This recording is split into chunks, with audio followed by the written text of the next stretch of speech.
सबसे पहले आप सबको मेरी प्यार भरी नमस्कार। ओशो जी ने एक बार कहा कि उनको काफ़ी कॉलेजेस में से और काफ़ी यूनिवर्सिटीज़ में से निकाल दिया गया था। ये बात बड़ी विचित्र सी है और इसका कारण भी बड़ा विचित्र सा है। जब आप कारण सुनोगे तो तब आपको बड़ा मज़ा भी आएगा। कारण ये था कि जब भी ओशो जी किसी कॉलेज में होते थे और कोई टीचर आता था, प्रोफेसर आता था, वो पढ़ाने लगता था, ऑब्वियसली उनका काम पढ़ाना ही है, तब ओशो जी उनसे एक सवाल पूछते थे और ये सवाल ये था कि आप जो भी कुछ पढ़ा रहे हो, क्या ये आपका खुद का एक्सपीरियंस है?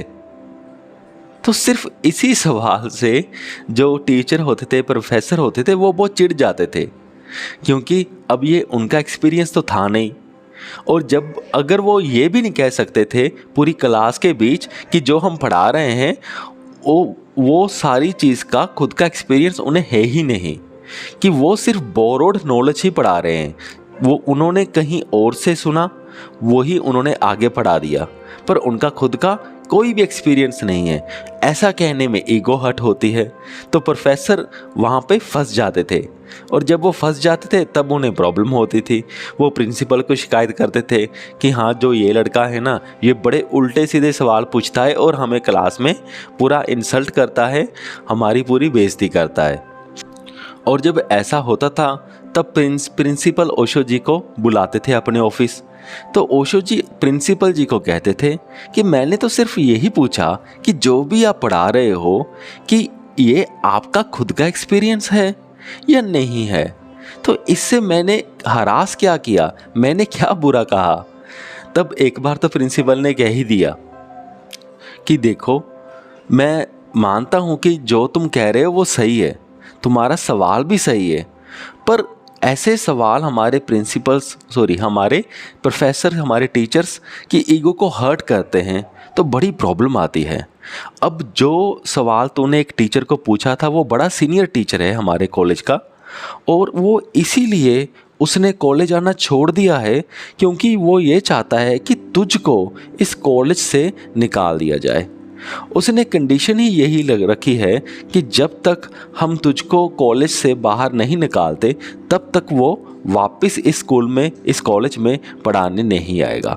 तो हमें बहुत प्रॉब्लम आ रही है। वो बहुत ही सीनियर टीचर है, अच्छी उसकी रेपुटेशन है, सब कुछ सही है, उसकी कभी भी कोई भी कंप्लेंट पहले नहीं आई, पर जब से तुम आए हो तो हमारे कंप्लेंट ही कंप्लेंट आ रही है। वो और उसने तो सीधा ही कह दिया कि 3 दिन तो उसे ऑलरेडी हो गए हैं कि कॉलेज वो नहीं आया, कि अब वो आएगा ही नहीं। मुझे तुझे इस कॉलेज से बाहर निकालना ही होगा।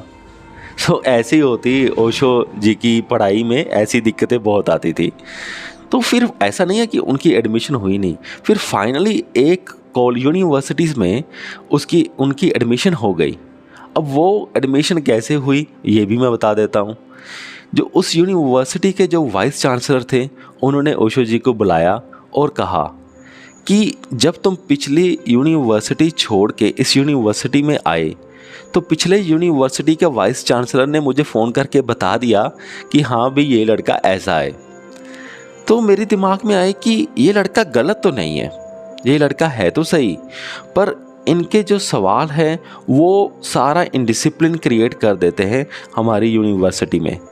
इसलिए मैं तुझको एडमिट तो कर लूँगा अपनी यूनिवर्सिटी में, पर एक शर्त पर, और वो शर्त भी हम तुझसे रिटर्न में लेंगे। ओशो जी कहते हैं हाँ जी बताइए भी क्या शर्त है। वो कहते हैं कि आपकी एडमिशन तो हो जाएगी, पर तुम कोई भी क्लास अटेंड नहीं कर पाओगे, तुमने कोई भी क्लास अटेंड ही नहीं करनी है। तब ओशो जी सोचते भी भाई ये क्या हुआ, अगर क्लास ही नहीं अटेंड करनी है फिर एडमिशन ही क्यों दे रहे हो। पर उन्होंने ये कहा। फिर ओशो जी के पास और कोई रास्ता नहीं था, उन्होंने वो बात मान ली और ऐसे ओशो जी की पढ़ाई हुई। ऐसे विचित्र सी बातें बहुत हुई हैं ओशो जी की लाइफ में, और ये बात मुझे बहुत इंटरेस्टिंग लगी जो मैंने खुद पढ़ी कि ओशो जी ने अपने सन्यासीस को ये बात सुना रहे थे, तो मैंने सोचा आपको भी ये शेयर कर देते हैं। मुझे पूरी उम्मीद है कि आप सबको ये वीडियो अच्छा लगा होगा। सो इस वीडियो को यहाँ तक देखने के लिए आपका बहुत बहुत धन्यवाद।